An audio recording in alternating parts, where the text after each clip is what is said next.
Modern Warfare 2 and Warzone have lost over half of their PC players in just 1 month. And while that doesn't necessarily make up the bulk of their audience, this is not something you thought you would see after Modern Warfare 2 and Warzone hit. I'm going to be looking at an article from charlieintel.com, just sort of reading through it and reacting and giving you guys my thoughts on the situation. Make sure to hit subscribe and the bell button so you don't miss my live stream discussions or these reaction videos. So Steam chart shows that since the launch of Warzone 2, the overall player base for Modern Warfare 2 and the Battle Royale title have been slashed by over half on PC. Now, if you're not aware, this is where most of the cheaters hang out, so maybe that's a cause. I do know cheating is still a rampant problem in both Modern Warfare 2 and Warzone. I, for one, walked away from Modern Warfare 2 almost right away because the skill-based matchmaking just gave me whiplash. I'm not a particularly strong player. I'm probably a little bit above average, like a 1KD player, and I felt like I was constantly getting yanked from bot lobbies where I stomped on everybody, and that's not very fun, to then getting thrown into lobbies where I was getting stomped on, and neither lobby is enjoyable. And so I walked away very quickly. And then when I tried to play Spec Ops, and then when I tried to play DMZ, they were fun, but the bugs, the glitches, and the disconnects made it really, really hard to want to log back in each day. That could be one of the other causes here. The first few months for a new live service game are always the most interesting, as you get to see if a game is capable of sustaining itself for long enough to keep players and fans interested and invested. Modern Warfare 2 was released on October the 28th, and Warzone 2 following soon after on November the 16th. We also want to make sure and point out that the fact that they launched so close together could have harmed the other or really started to split the player base. The other thing to think about is this is not uncommon for numbers to spike way up during launch week or launch windows and then drop back down pretty quickly. Both games are on the front line for Activision as the company's main shooter titles, and they were both fairly well received upon their respective launches. However, certain issues have been reoccurring problems for both titles, namely crashing and connection issues with the server. As a result, it would seem that these technical mishaps have had a significant impact on the overall game's player retention ability. According to Steam charts, a statistical analysis of a game's past and present player stats for a game, Modern Warfare 2 and Warzone 2 have seen a massive drop-off since Warzone 2's launch back in November. Keep in mind, I'm recording this on December 11th. It has not been that long, and you would think you'd see a ramp up heading into December with the holidays and, people wanting to gear up and get ready for all the Christmas noobs. So we'll see if there's a rebound near the end of December. Now, we should point out that this is only applicable data for players on PC connected to Steam, but it's fairly easy to extrapolate the data and apply it to other formats as well. You do need to consider most of the players playing Call of Duty or playing on PlayStation, and then there's also everybody else who's not playing through Steam. Then there's everybody on Xbox. So there is a significant number of the player base not playing, but what this shows is a trend. If you see a ton of people leaving on Steam, that's not something that's happening in a vacuum. It's likely something that's happening in the player base sort of across the scope. Again, this isn't conclusive, but it is something I think worthy of discussion in light of all the problems the game has had. It's seemingly launched too broad with too many things going on. A lot of it seems thin, unpolished. The UI is a disaster. Just the technical aspects of going into a lobby and backing out and back into a lobby, I still don't understand why they set it up that way. That's likely one of the causes for so many of the problems and so much of the lag. Instead of just going in and it making a lobby for you, and then you just pick where you want to go, every time you click on some place you want to go, it makes a new lobby. That has to just be absolutely wreaking havoc on their infrastructure. I'm not an expert, but that just doesn't seem like a good way to build it at all.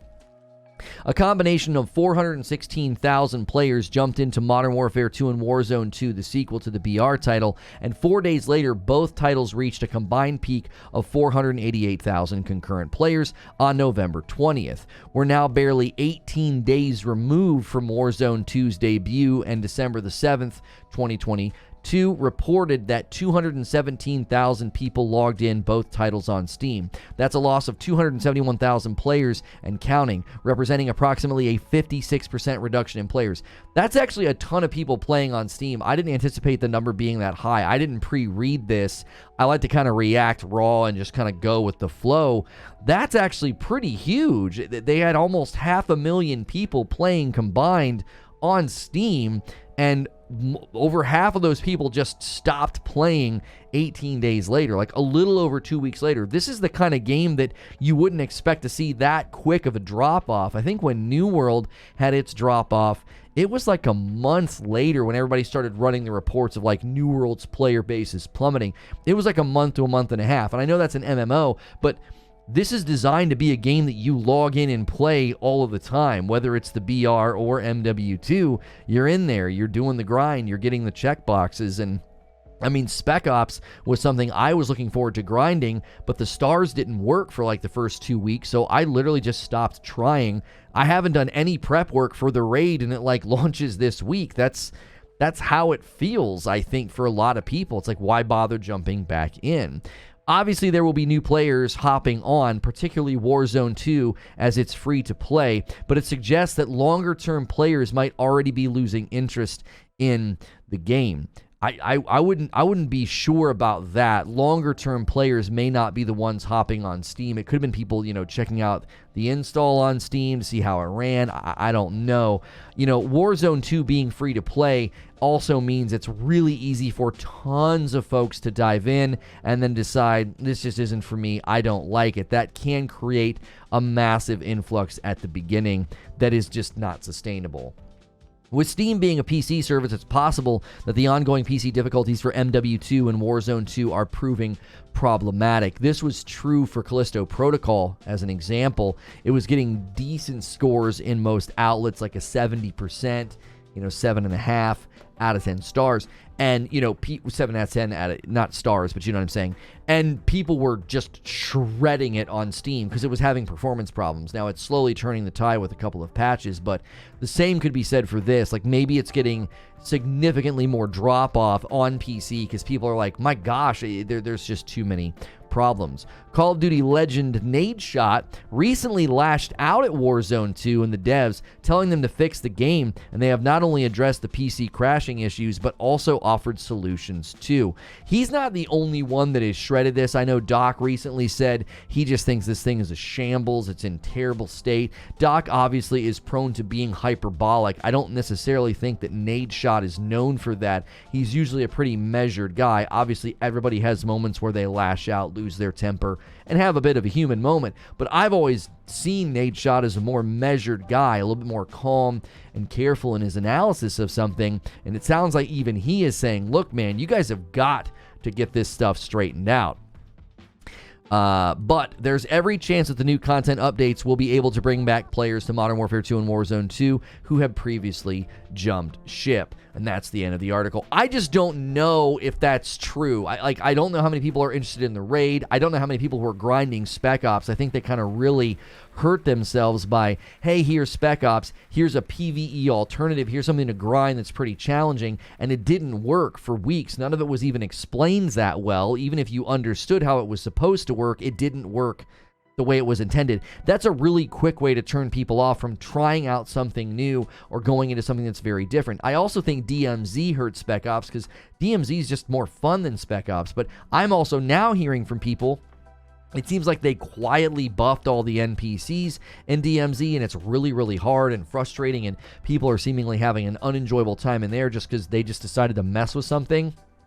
Again, that's just according to player subjective experience, but when everybody's kind of saying the same thing, like, oh, what's going on here? These guys seem really strong. What's happening? That can mean they quietly did something. Maybe they're testing something out, but that's a big player drop on Steam. We'll see if it has an effect. Is this having an effect on the game in other places, on PlayStation and on Xbox? Because if people are dropping that much and that often, that's really going to hurt your connection times as well as just match quality. As always, if you like this video, hit subscribe and the bell button so you don't miss my live streams or these uploads, and I'll see you in the next video.